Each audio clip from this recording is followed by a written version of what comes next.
Hi friends, ரீசெண்டாக பார்த்தீங்கன்னா எனக்கு டேண்ட்ரஃப் வந்துருச்சு. ஸோ அதுக்கு நான் எப்போவுமே யூஸ் பண்ணுற ஹேர் பேக் என்னென்னா, கர்டு கூட ஒரு எக்கு, லெமன் ஒன்று புழிஞ்சிட்டு மிக்சரில் நல்லா கிரைண்ட் பண்ணிட்டோன்னா பால் மாதிரி இது மாதிரி ஆகிடும்.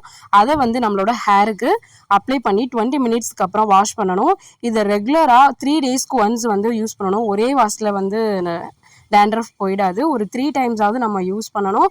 அட் த சேம் டைம் நம்மளோட சீப்பு, நமக்கு டேண்ட்ரஃப் வந்துருச்சு அப்படின்னா நம்ம ஹேர் மாஸ்க் போட்டு ஹேர் பேக் போட்டு வாஷ் பண்ணிவிட்டு அட் அ டைமில் சுடு தண்ணி, வெதுவெதுப்பான சுடு தண்ணியில் நம்மளோட யூஸ் பண்ணுற சீப்பு எல்லாத்தையும் போட்டு சோப்புத்தூள் போட்டு நல்லா ஒரு 20 மினிட்ஸ் ஊற வச்சிடணும்.